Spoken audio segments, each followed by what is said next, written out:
Class 10th exercise 9.1 के question number 8 को solve करते हैं। तो देखिए, a statue 1.6 meter tall stayed on the top of a pedestal from a point on the ground. The angle of elevation of the top of the statue is 60 degree and from the same points the angle of elevation of the top of the pedestal is 45 degree.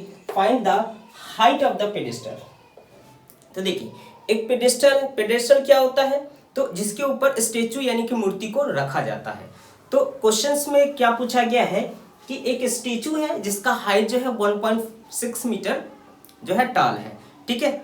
और उसके बाद ground से जो है ground से statue, यहां पे देखेंगे आप, the angle of elevation top of the statue is 60 degree, यानी कि ग्राउंड से जो स्टेचू के टॉप से जो है एंगल ऑफ एलिवेशन कितना हो रहा है, तो 60 डिग्री का एंगल बन रहा है, ठीक है। उसके बाद फिर सेम पॉइंट से जो है angle of elevation of the pedestal is 45 degree, और पेडेस्टल के टॉप से एंगल ऑफ एलिवेशन कितना बन रहा है, तो 45 डिग्री बन रहा है, ठीक है। तो हम इसे फिगर बनाते हैं और उसके हेल्प से जो है इसे समझते हैं। तो देखिए, ये ए है, बी, सी, ठीक है। ये हो गया ग्राउंड के किसी पॉइंट से, ठीक है। स्टेचू के टॉप से एंगल कितना बन रहा है, तो स्टेचू के टॉप से जो एंगल बन रहा है वो 60 डिग्री का एंगल बन रहा है, ठीक है। इसे थोड़ा स्ट्रेट कर दूं मैं, ठीक है। ये बन रहा है आपका 60 degree.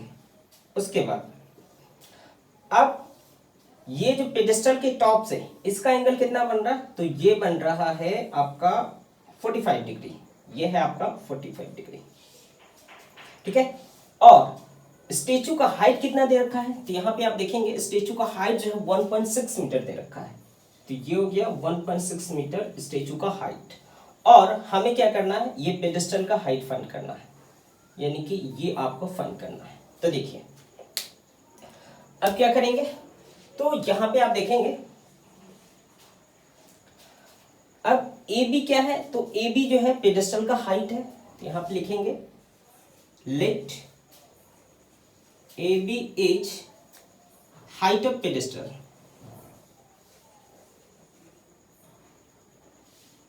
A B is height of the pedestal, ठीक है। एंड अब BC क्या हो जाएगा, तो BC जो है स्टेचू का हाइट है, BC is 1.6 metre tall height of the statue, height of the statue,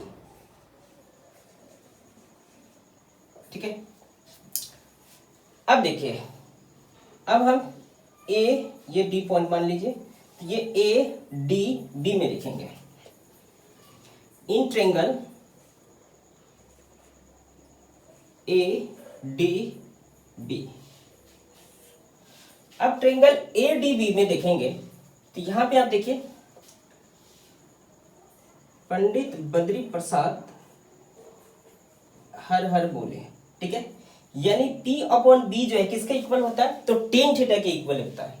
तो यहां पे आप लिखेंगे tan थीटा की जगह पे क्या है, तो 45 डिग्री है, तो tan 45 डिग्री इक्वल टू क्या हो जाएगा, परपेंडिकुलर अपॉन बेस। तो परपेंडिकुलर क्या हो जाएगा, ये हो जाएगा AB, तो ये हो गया आपका AB अपॉन, और बेस हो जाएगा AD, ये हो गया आपका AD। अब इनका वैल्यू को पुट कर देते हैं। तो देखिए, अब tan 45 का वैल्यू क्या होता है, तो 1 होता है, और ये हो जाएगा AB अपॉन AD, ठीक है। यानी AB इक्वल टू क्या हो जाएगा, ये हो जाएगा AD, ठीक है। ये हो गया आपका इक्वेशन फर्स्ट, यानी AD जो है AB के इक्वल है, यानी ये देखिए ये AD है और जो कि AB के क्या है, बराबर है। अब बड़ा वाला ले लेते हैं ट्रायंगल, ठीक है, यानी ए डी सी में, in triangle A D C. अब ए डी सी में देखिए, इसमें भी सेम हो जाएगा, टेन थीटा बराबर क्या हो जाएगा, परपेंडिकुलर अपॉन बेस। तो परपेंडिकुलर क्या हो जाएगा, ये ए से लेके सी तक है, यानी इसको आप A B plus B C लिख सकते हो।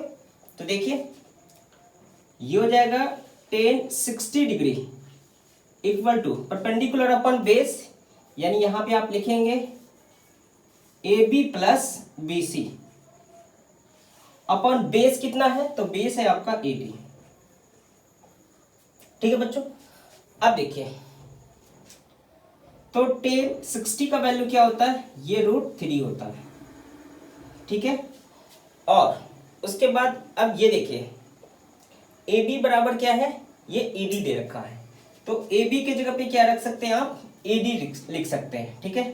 तो ये हो जाएगा आपका A D plus B C, ठीक है, अपॉन, और ये देखिए BC का वैल्यू हमें दे रखा है, तो हम डायरेक्ट यहाँ पे वैल्यू को पुट कर देते हैं, ये हो जाएगा आपका 1.6, ठीक है, बराबर AD, ठीक है। और यहाँ पे आप देखेंगे बच्चों, हमें फाइंड क्या करना था, हमें ये फाइंड करना था, AB फाइंड करना था, तो यहाँ पे जो है इसे AB रहने देते हैं, ठीक है। देखिए ये हो जाएगा आपका AB, ठीक। उसके बाद अब क्या करेंगे, तो यहां पे आप AD की जगह पे क्या लिख देंगे, ये AD की जगह पे AB लिख देंगे, तो ये हो जाएगा आपका AB, ठीक है। फ्रॉम इक्वेशन फर्स्ट, ठीक है। अब क्या करेंगे, तो ये हो जाएगा √3 AB equal to AB plus 1.6, और ये हो जाएगा √3 AB, और ये इस तरफ ले लीजिए इसे, तो ये हो जाएगा AB बराबर 1.6। अब देखिए यहाँ पे क्या करेंगे, तो आप कॉमन लेंगे, तो कॉमन लेंगे तो ये हो जाएगा AB, और ये √3 माइनस 1 हो जाएगा इक्वल टू 1.6। उसके बाद अब क्या करेंगे, हमें AB फाइंड करना है, तो ये हो जाएगा AB इक्वल टू 1.6 अपॉन, ये हो जाएगा आपका √3 माइनस 1। अब क्या करेंगे, तो यहां पे जो है रेशनलाइजेशन कर देंगे। देखिए मैं ये मार्कर चेंज कर लूँ मैं, देखिए तो AB बराबर क्या हो जाएगा, ये हो जाएगा 1.6 अपॉन, और ये हो जाएगा √3 माइनस 1, फिर अब इसका √3 माइनस 1 का रेशनलाइजेशन करेंगे, तो ये हो जाएगा √3 माइनस 1 अपॉन रूट, और ये माइनस तो ये प्लस हो जाएगा √3 प्लस 1।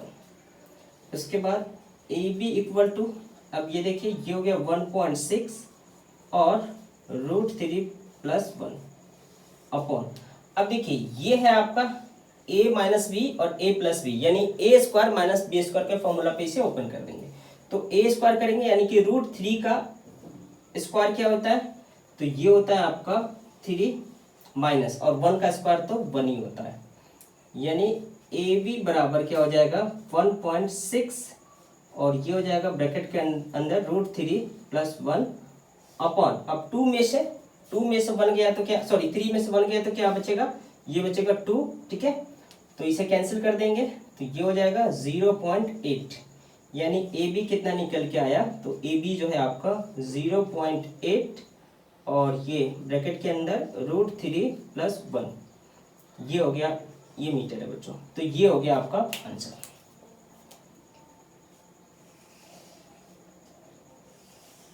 ठीक है, तो यहां पे आप लिखेंगे हेंस, अब AB क्या है, तो AB जो है पेडेस्टल का हाइट है, ये देखिए find the height of the pedestal, तो यहां पे लिखेंगे height of the pedestal is, height of the pedestal is 0.8 और ब्रैकेट के अंदर √3 + 1 मीटर हो जाएगा। ठीक है, तो इस तरीके से आप क्वेश्चन को सॉल्व कर सकते हैं।